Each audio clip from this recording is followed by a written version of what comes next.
you guys? We are here at the Miss Mac Show at the beautiful Hershey Tree Park in Houston.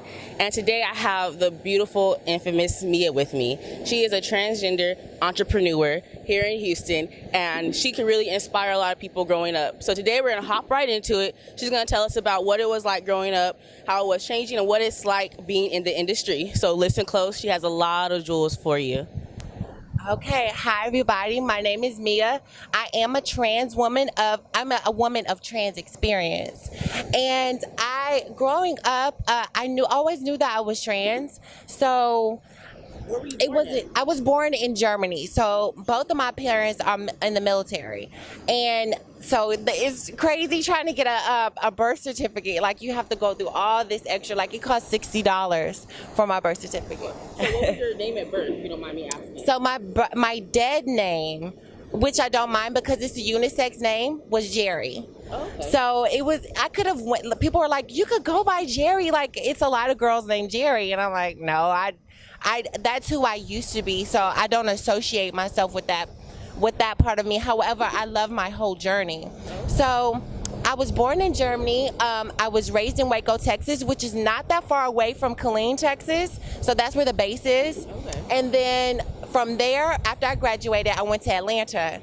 And it just was, I had so much fun that I had to come back to Houston so I could graduate and get my degree in business office administration. Okay, when did you realize that you wanted to do the whole transition? Like, when you came to Houston, were you already Mia, or when did you become Mia from Jerry? Okay. So I've always known who I was. I just didn't know it was possible. Like being born, I knew that I was a girl. I just didn't know if that was something that was possible. So I watched the Discovery Channel, and you would see like the taboo of the week, and I seen other trans people, and I was like, wow, that's crazy. Like, this is actually possible. So I started my transition when I was in middle school. I started taking, I didn't know what it was, but I knew that I could take some type of hormone, so I would steal my mom's birth control pills and take those. And then when I reached out to a lady online, and she was a trans woman, I was like, oh my gosh, you have boobs and stuff. Like, how is this possible? And I was in high school at the time. I was about 16.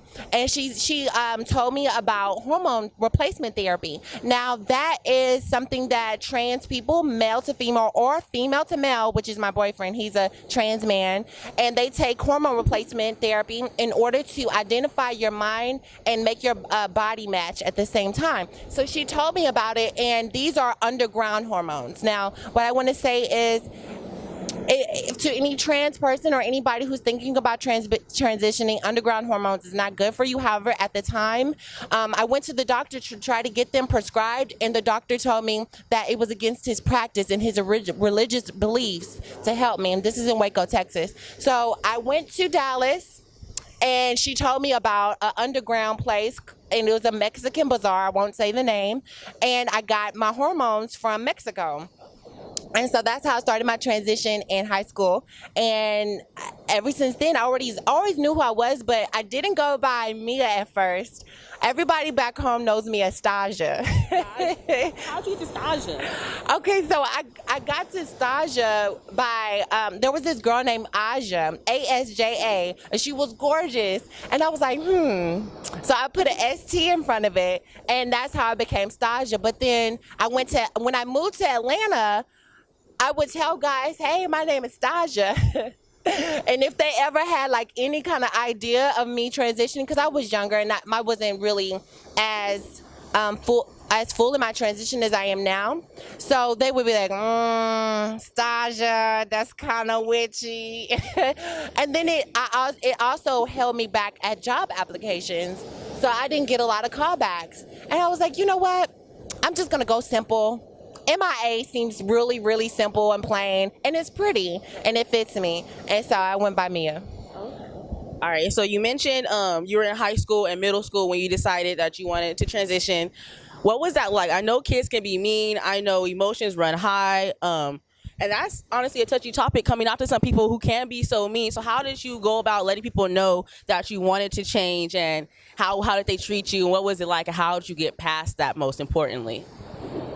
So, my mother, as a child, because I think she knew I was a feminine child, she instilled in me never let anyone make fun of you. And like, I'm from the South, so if people, like, if a group of boys would follow me home and chase me, my parents would be like, okay, if you don't go out there and fight them, you're gonna get a whooping. And so until you fight them, you're gonna get your butt whooped. And so I'll be like, no, I don't want I don't want to fight. And so that was their way of instilling in me, don't be a punk, quote unquote, or don't let people make fun of you or do whatever they want because of who you are. But make sure you tell the teacher so you don't get in trouble. But they instilled on me. So from that point, I've always been vocal. I've always been that person. Like, I was never the bully. I never wanted to be a victim. I never wanted to be a target. So people knew if they messed with me, they had to come with it.